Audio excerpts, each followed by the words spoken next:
एक बहुत जनरल सा कंफ्यूजन है उन स्टूडेंट्स के लिए जो नीट और जेई मेन के एस्पायरेंट्स हैं, मतलब जो इन कॉम्पिटिशन्स में बैठ रहे हैं। उनके साथ समस्या जो है वो ये है कि क्या एनसीईआरटी सिर्फ कवर करके आप नीट और जेई मेन जैसे कॉम्पिटिशन्स को क्वालिफाई कर पाओगे? एक सबसे बड़ी प्रॉब्लम है। क्या एनसीईआरटी का सिलेबस अपने आप में संपूर्ण है? अगर जैसे कहते हैं कि एनसीईआरटी सिर्फ पढ़ लिया या एनसीईआरटी कंप्लीट कर लिया तो हम नीट और जेई मेन के सिलेबस को कंप्लीट कर लेंगे। हमेशा हमारे पास एक क्वेश्चन आता है और टीचर्स के पास है कि सर एनसीईआरटी पढ़ना है, एनसीईआरटी पढ़ना है, एनसीईआरटी कवर करने के बाद जो है हम ये पूरा क्वालिफाई कर लेंगे। मैं अभी आपको प्रूफ करके दिखाता हूं बिल्कुल पुख्ता सबूत के साथ कि सिर्फ एनसीईआरटी कवर करके इन कॉम्पिटिशन्स को क्वालिफाई नहीं किया जा सकता। इसके अलावा भी आपको पढ़ना होगा। इवन सिलेबस भी कम है और बहुत सारी बातें तो ऐसी हैं कि जो इसमें दी हैं और वहां उससे ज्यादा आता है, और ऐसा भी है इसमें दिया है वहां आता ही नहीं है, ऐसा भी है।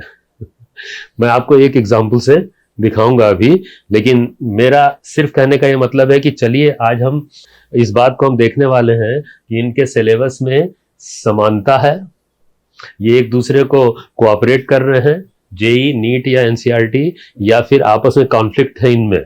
ये ध्यान दीजिएगा, मैं इस पे डिस्कशन करने जा रहा हूं।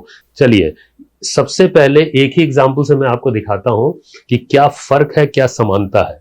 और उसमें कुछ और नहीं, एनसीईआरटी फर्स्ट ईयर का जो पार्ट 1 है उसका मैं ये पहला चैप्टर ही उठाता हूं। पहला चैप्टर, सबसे पहला चैप्टर एनसीईआरटी का है ना, NCERT 11th part 1 first chapter जो यूनिट एंड मेजरमेंट का है। चलिए इसको मैं जूम करके दिखाता हूं जिससे आपको स्पष्ट दिखे। वो ये है, इस पार्ट को है ना, यहां जूम किया। अब देखिए यहां पे यूनिट्स एंड मेजरमेंट लिखा हुआ है चैप्टर 1 में। चलिए इसको एनालाइज करते हैं। देखिए इसमें 6 आर्टिकल्स हैं। यहां पे इंट्रोडक्शन छोड़ दें, वो तो जनरल बात होती है। आती है बात सेकंड, थर्ड, फोर्थ, फिफ्थ और सिक्स्थ की। तो इसमें ध्यान दीजिएगा यूनिट्स और मेजरमेंट दोनों लिखा हुआ है। यूनिट्स का जहां तक सवाल है तो ये सेकंड वाला article, fourth article, fifth article और सिक्स्थ आर्टिकल ये यूनिट्स डायमेंशन से संबंधित है। यूनिट और डायमेंशन एक ही चैप्टर में आ जाता है ना, यूनिट से ही संबंधित डायमेंशंस होते हैं। तो ये सेकंड, फोर्थ, फिफ्थ और सिक्स्थ ये तो सिर्फ यूनिट से संबंधित है।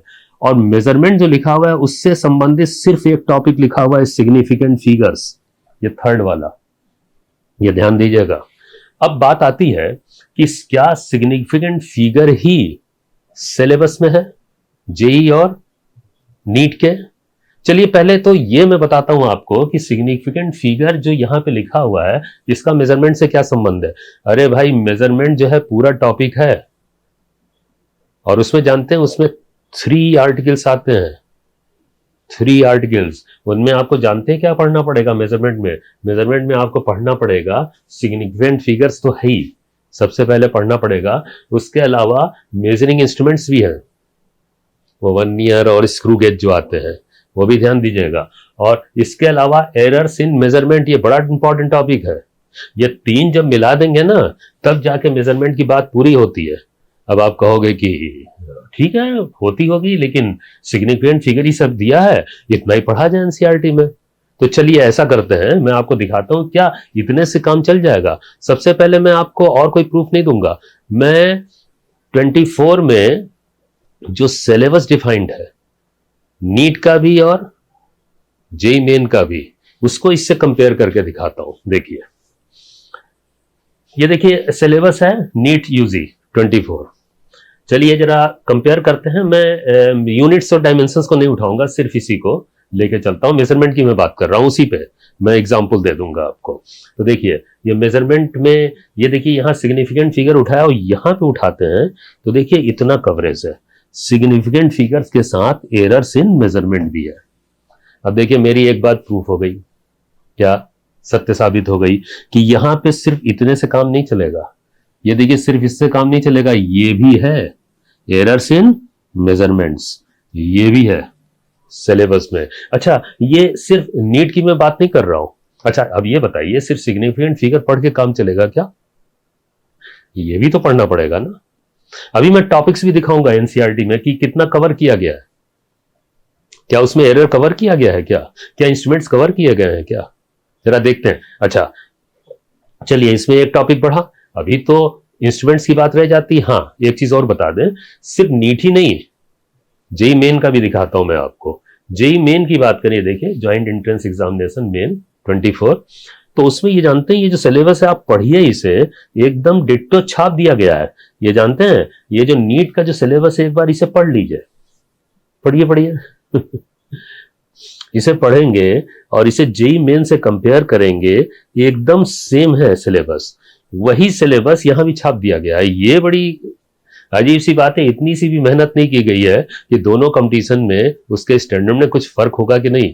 एक चीज और बता दूं मैं आपको, इस समय तो ये हालात हैं कि ये दोनों कंपटीशन का स्टैंडर्ड एकदम एक हो गया है। पहले इंजीनियरिंग का कंपटीशन टफ हुआ करता था मेडिकल के कंपटीशन से, लेकिन अब दोनों का स्टैंडर्ड लगभग एक जैसा हो गया है। सिलेबस, क्वेश्चंस, इवन मैं तो पढ़ाता हूं, आप देखिएगा, मैं आपको दिखाऊंगा कि जेई मेन के क्वेश्चन नीट में और इवन नीट के क्वेश्चन जेई मेन में रिपीट हो जाते हैं। कभी कभी तो ऐसा होता है, चलिए डाटा बदल दिया, लेकिन कभी कभी तो ऐसा होता है कि डिट्टो डाटा समेत आ जाते हैं। ये मेरे पास प्रूफ है, जब आप मेरे वीडियोस देखेंगे पढ़ेंगे ना, तो मैं आपको ये प्रूफ दिखाता चलूंगा अपने एक्सपीरियंस के हिसाब से। मेरा लंबा एक्सपीरियंस है 29 ईयर्स का पढ़ाने में, ठीक, काफी लंबा एक्सपीरियंस है। मैं अपने एक्सपीरियंस के हिसाब से दिखाऊंगा आपको। खैर चलिए, अभी बात कुछ और चल रही है, अभी तो कंपैरिजन की बात चल रही है इनके सिलेबस में। तो चलिए, इसमें भी आप देखो, इसमें भी ये एरर इन मेजरमेंट, तो ये तो पढ़ना ही पढ़ना है, ठीक। अब आती है बात कि आप मेजरिंग इंस्ट्रूमेंट्स भी देखते हैं, चलिए अभी ये भी देखते हैं। लेकिन इससे पहले मैं आपको जरा ये एनसीईआरटी के चैप्टर में जो ये सिग्निफिकेंट फिगर के नाम से जो आर्टिकल दिया है, इसमें कवरेज क्या है, ये मैं आपको दिखाना चाहता हूं। मैं आपको दिखाता हूं यहां पे पढ़ाते हुए। तो ये तो इंट्रोडक्शन है, इससे मतलब नहीं है अभी हमें, और ये यूनिट्स की बात शुरू हो रही है, इसकी बात नहीं कर रहा हूं मैं इस समय, मैं सिर्फ मेजरमेंट की बात कर रहा हूं। ये सब यूनिट से संबंधित है, आगे बढ़ा रहा हूं तेजी से, है ना। ये देखिए, ये आया, ये देखिए सिग्निफिकेंट फिगर आया 1.3, ठीक। अब सिग्निफिकेंट फिगर में ये जो सब डेफिनेशन है या रूल्स हैं, ये सब आगे पढ़ रहे हैं, इसे पढ़ने दीजिए। सब सिग्निफिकेंट फिगर की बात चल रही है, सब है, सब ये सिग्निफिकेंट फिगर में ही चल रहा है, ये सब, ये देखिए लिखा हुआ आ रहा है ना, ये सब, ये कवरेज सिग्निफिकेंट में। जानते हैं, एक जगह एरर का नाम लिया गया है इसमें, एक जगह, और वो है, ये देखिए एरर ऑफ द प्रोडक्ट, है ना। एक जगह पर नाम है, पढ़ाया नहीं गया है ना, ये ध्यान रखिएगा, है ना। ये सब सिग्निफिकेंट फिगर चल रहा है, ये रूल्स जो है उसी के हैं। हाँ, अब ये डायमेंशन शुरू हो गए। यूनिट था, सिग्निफिकेंट फिगर था, डायमेंशन मतलब चैप्टर में जो इन्होंने टॉपिक्स दिए हैं उसमें ईमानदारी से ये काम कर रहे हैं। इसमें ना तो एरर का कोई चैप्टर है, एरर का जानते हैं बहुत अच्छा खासा कवरेज है, मैं पढ़ाऊंगा आप तो देखिएगा, अच्छा खासा और कवरेज, और टेक्निकल है एरर का मेजरमेंट जो होता है, ठीक। और इंस्ट्रूमेंट्स की बात करें तो इंस्ट्रूमेंट्स तो इसमें बिल्कुल नहीं है, इस बुक में बिल्कुल बात ही नहीं है, दूर दूर तक नामो निशान नहीं है। तो अब ये बताइए कि क्या इतने से काम चल जाएगा कि आप फर्स्ट ईयर की या 12th की एनसीईआरटी उठा लें और काम चल जाए नहीं चलेगा ना।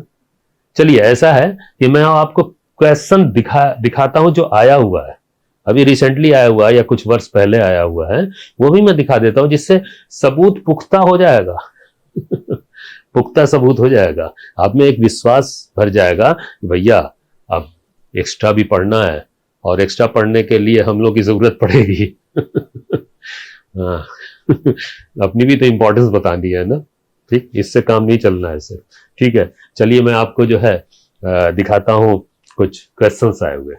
तो देखिए, अभी तो मैंने आपको बुक दिखाई, उसके पेजेस दिखाए कि क्या क्या कवरेज है। अब मैं दिखाता हूं कि इंस्ट्रूमेंट में जो मेजरिंग इंस्ट्रूमेंट्स होते हैं, ये वर्नियर है, स्क्रू गेज है, ये स्फेरोमीटर है, इससे क्वेश्चंस आते हैं कि नहीं, क्योंकि इसका कवरेज, बड़ी खास बात है, इसका कवरेज तो एनसीईआरटी में नहीं है। और दूसरी बात, बड़े मजे की बात है कि जो सिलेबस दिया हुआ है उसमें भी इसका नाम नहीं है, इसका नाम उसमें भी नहीं है, ये भी बड़ी कमाल की बात है। और क्वेश्चंस आते हैं, ये देखिए, ये पढ़िए, vernier constant of vernier scale, ये वर्नियर का क्वेश्चन जेईई मेन में 22 में आया हुआ, देखिए, अब देख लीजिएगा जाके, ये सत्य है, नेट पे देख लीजिएगा। ये जेई मेन में आया हुआ क्वेश्चन है 22 में। इसके अलावा देखिए, ये फिर 1 ईयर पे क्वेश्चन, ये देखिए 24 में आया हुआ, 24 में आया हुआ क्वेश्चन है ये। मैं अभी सॉल्व नहीं करने जा रहा हूं, ये जब मैं पढ़ाऊंगा ना तो सॉल्व करूंगा, इसे सॉल्व करके दिखाऊंगा आपको। ठीक है, मैं तो अभी प्रूफ दे रहा हूं। और इसके अलावा देखिए, नीट की भी बात कर लो। नीट में देखिए स्क्रू गेज का क्वेश्चन कहां दिया था सिलेबस में? लिखा कहां है? इंस्ट्रूमेंट्स लिखा नहीं है, क्वेश्चन आ रहा है। अच्छा चलिए 18 में है। और देखिए 21 में क्वेश्चन देखिए नीट में, ये देखिए स्क्रू गेज का। आते हैं कि नहीं क्वेश्चन? प्रूफ हो गया। कंक्लूजन क्या निकला? कंक्लूजन ये निकला कि सिर्फ एनसीईआरटी भरोसा नहीं करना है। इवन ये भी कंक्लूजन निकला कि जो सिलेबस दिए हुए हैं ना, उस पर भी बहुत भरोसा नहीं करना है। तो भरोसा किस पे? भरोसा एक्सपीरियंस पे, पिछले 20 साल में आए हुए क्वेश्चंस पे, इन पेपर्स में जो आए हुए हैं, है ना। और सबसे ज्यादा भरोसा हम जैसे एक्सपीरियंस टीचर पे। हम लोग तो अपने अनुभव से चलते हैं ना, है ना। उस पर भरोसा कीजिए, हम आपको कभी भी डेविएट नहीं होने देंगे। हम आपको ट्रैक पे रखेंगे, सही ट्रैक पे रहेंगे ना तो विन करेंगे। और ऐसे वैसे देखेंगे इधर उधर ना तो लूजर हो सकते हैं, भगवान ना करे। ट्रैक से हट गए। क्वेश्चंस एरर्स पे आते हैं कि नहीं, ये क्यों छोड़ा जाए, ये भी तो बता दूं आपको। ठीक है, ये तो सिलेबस में ही दिया था, किसके? नीट और जेईई मेन के, है ना, सिलेबस में दिया था, एनसीईआरटी में नहीं दिया हुआ है, कवरेज ही नहीं है। ये देखिए क्वेश्चंस एरर्स के, ये नीट 19 में, ये देखिए एरर का ही है, मैक्सिमम परसेंटेज एरर फाइंड करना है। और देखिए, ये देखिए नीट 23 में आया हुआ क्वेश्चन, ये देखिए मैक्सिमम पॉसिबल परसेंटेज एरर, कहां एनसीईआरटी में दिया हुआ है? कहां से पढ़ेंगे एनसीईआरटी से? और देखिए, ये देखिए जेईई मेन 17 में क्वेश्चन, देखिए पॉसिबल एरर ये फाइंड करना है। और देखिए, ये देखिए 24 में जेईई मेन में, 24 में ये देखिए, ये भी एरर निकालना है, परसेंटेज एरर। अब बताइए, खैर सिलेबस में दिया आएगा ही, लेकिन एनसीईआरटी में तो कवरेज नहीं ना है, मेरा कहने का मतलब है ना। तो कंक्लूजन क्या निकला? कंक्लूजन यही निकला कि सिर्फ एनसीईआरटी पे भरोसा नहीं करना है भाई, एनसीईआरटी से बियॉन्ड भी जाना है आपको। इवन मैं तो ये कहूंगा कि सिर्फ सिलेबस जो दिया हुआ है ना नीट और जेईई मेन का, उसे भी भरोसा नहीं करना है। सिलेबस से बियॉन्ड भी क्वेश्चंस मौजूद हैं, किसमें? अभी आपने मेजरिंग इंस्ट्रूमेंट्स में देखे थे। तो भरोसा किस पे करें? भगवान पे? इंसान पे कीजिए, ऐसा इंसान जो अनुभवी हो, जिसने अनुभव से चीजें सीखी हो, है ना। वो अपने अनुभव से आपको सही ट्रैक पे भेज देगा। सही ट्रैक पे जाएंगे तो आप सक्सेसफुल हो जाएंगे। अदरवाइज ध्यान दीजिएगा, हाँ, ट्रैक से हट जाएंगे, भगवान ना करे, तो दिक्कत हो जाएगी। तो इसीलिए भरोसा अपने टीचर पे, एक्सपीरियंस टीचर पे कीजिएगा। हो सके तो मुझ पे कर लीजिएगा।